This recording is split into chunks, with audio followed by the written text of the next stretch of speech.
tous les descendants de colonisés de culture musulmane qui veulent avoir une posture oppositionnelle dans le débat public sont maintenant criminalisés en France.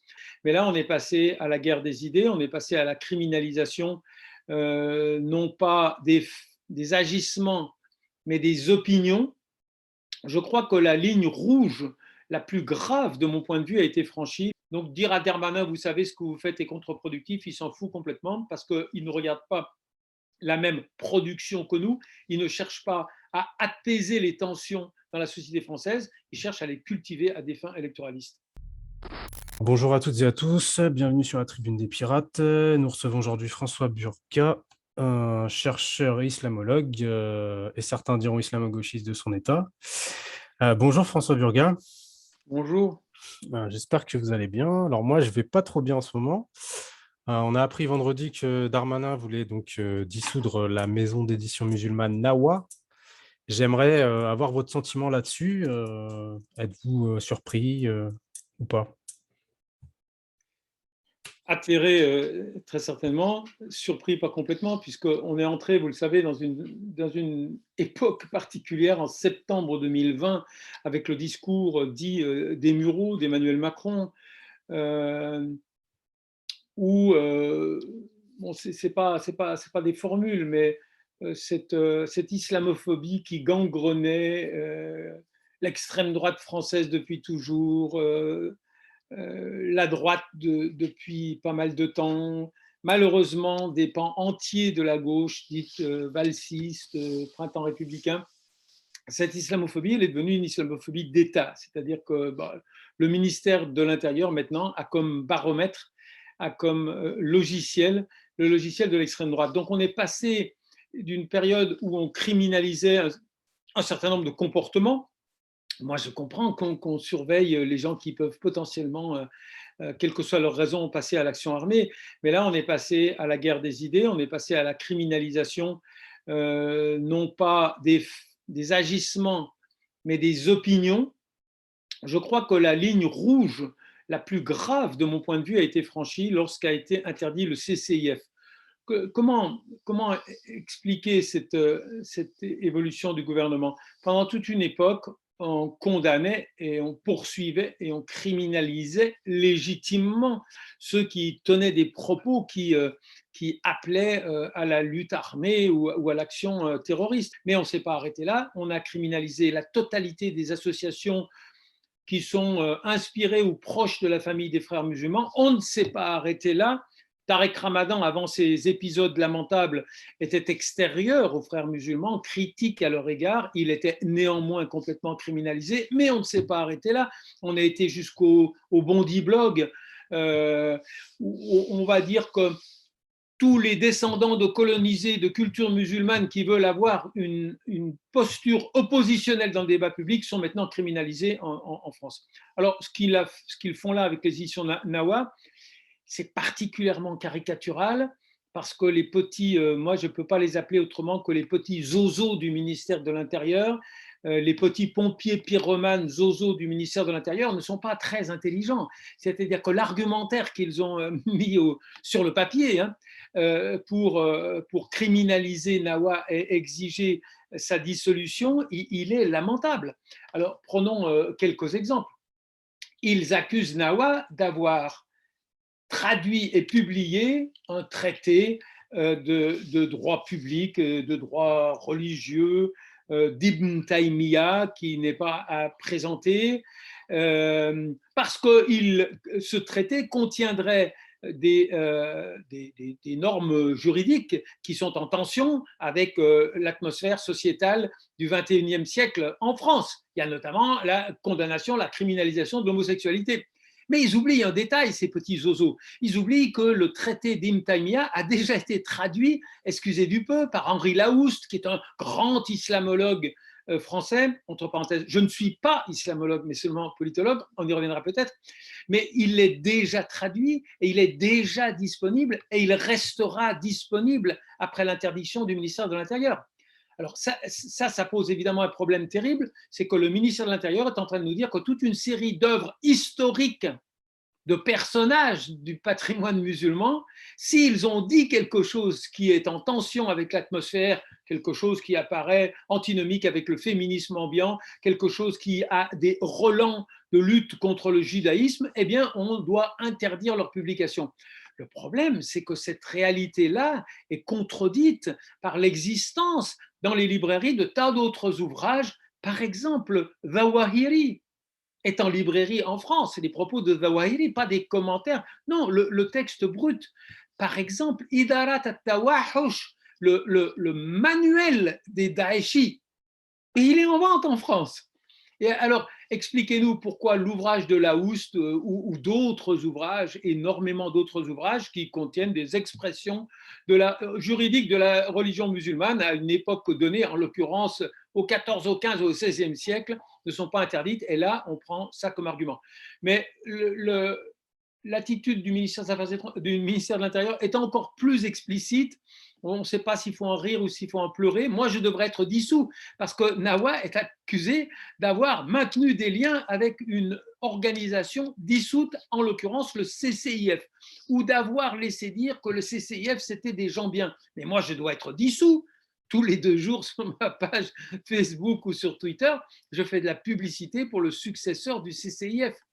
Concrètement, Alors, ça nous amène à une conclusion. Il n'y a plus aucune règle aujourd'hui. Ça nous amène à une conclusion. Le ministère de l'Intérieur n'essaye même pas de parler aux esprits. Le ministère de l'Intérieur, à la limite, se fiche, ce qui pourrait très bien être le cas, d'être sanctionné par l'appareil judiciaire, parce qu'il reste quand même de temps en temps une petite colonne vertébrale judiciaire. Nawa n'a jamais été condamné.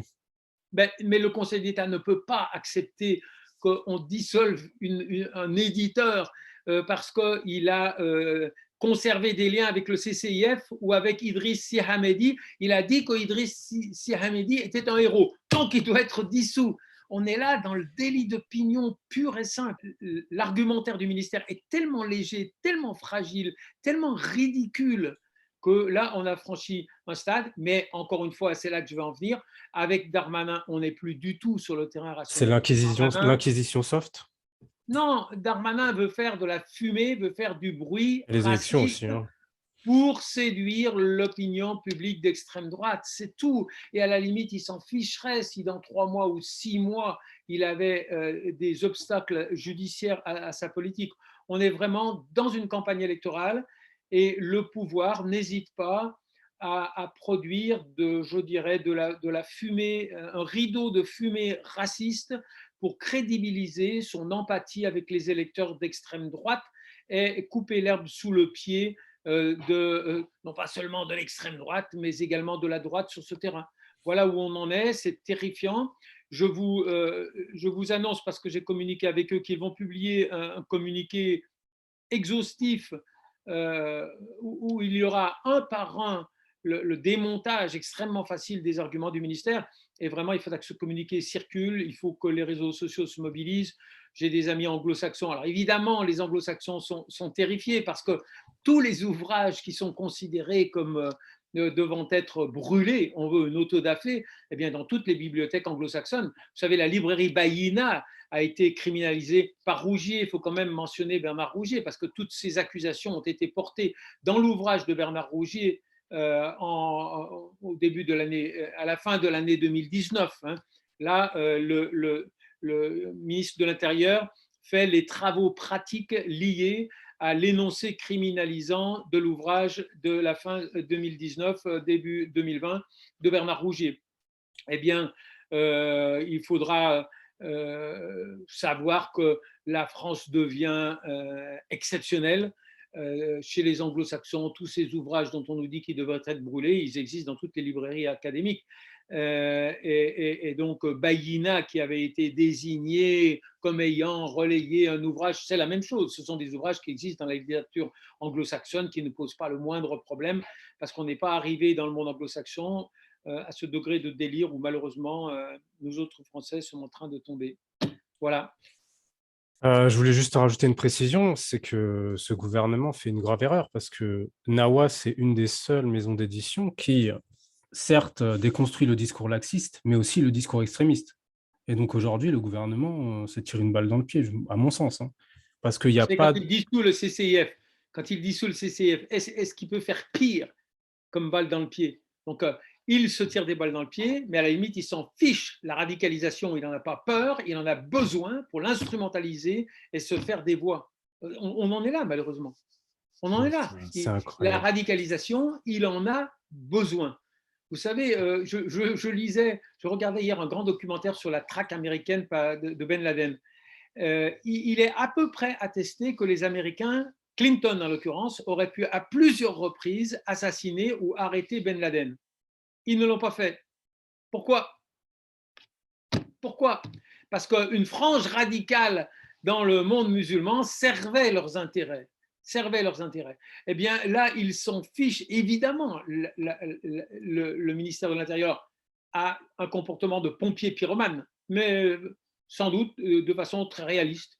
Il veut qu'il y ait de temps en temps des expressions de réaction dans la frange exacerbée, exaspérée de la communauté musulmane pour pouvoir cultiver ce sentiment de crainte totalement démesuré et se faire réélire en cultivant la peur de la masse ignorante, sous-informée, traumatisée par le flot des discours d'extrême droite qui constituent 90% maintenant des chaînes d'information. Voilà, c'est ça le mécanisme. Donc dire à Darmanin, vous savez ce que vous faites est contre-productif, il s'en fout complètement parce qu'il ne regarde pas la même production que nous, il ne cherche pas à apaiser les tensions dans la société française, il cherche à les cultiver à des fins électoralistes, sous l'égide de son patron, puisque tout cela, ce n'est pas Darmanin ou Schiappa, bien sûr, c'est Macron, dont j'écris le nom avec un M minuscule, un C minuscule, un R majuscule, et un N majuscule pour qu'on voit que dans Macron, il y a Rassemblement national. Malheureusement, ils sont en train de s'identifier. Voilà. D'ailleurs, on voit que Nawai est en procédure de dissolution et puis Zemmour est partout. Voilà, la France souffre de ces hémorroïdes. Je tiens beaucoup à cette formule et je tiens à ce qu'elle se répande. La France est affectée d'un mal qui est douloureux et honteux, les hémorroïdes. Et bien sûr, alors, bon, ultime précision, mais Nawai est accusé de ne pas avoir censuré des remarques sur les réseaux sociaux. Et là, on est dans le truc complètement surréaliste parce que le président, lui, va saluer, passer 45 minutes au téléphone avec quelqu'un qui, tous les jours, Qui est condamné. dans des médias de grande écoute, dit des choses absolument inacceptables au regard des soi-disant valeurs de notre belle République. Bah, je vous remercie François Burga et puis en espérant que vos écrits ne seront pas dissous. Et puis, Ça peut m'arriver. Ils sont déjà interdits de l'espace public, vous savez. Avant-hier, j'ai enregistré quelques dizaines de secondes sur une grande station, puis j'ai eu la surprise de voir que ça n'est pas passé. J'ai commenté cet épisode-là, mais ça ne pouvait pas passer, donc ça n'est pas passé. Donc je suis en quelque sorte déjà dissous du point de vue de mon droit à l'expression dans les grands médias publics. il reste quelques petits espaces de liberté. Il reste la tribune des pirates. Merci beaucoup. Profitons-en encore quelques mois. Et retweetons. Je vous remercie François. Au revoir.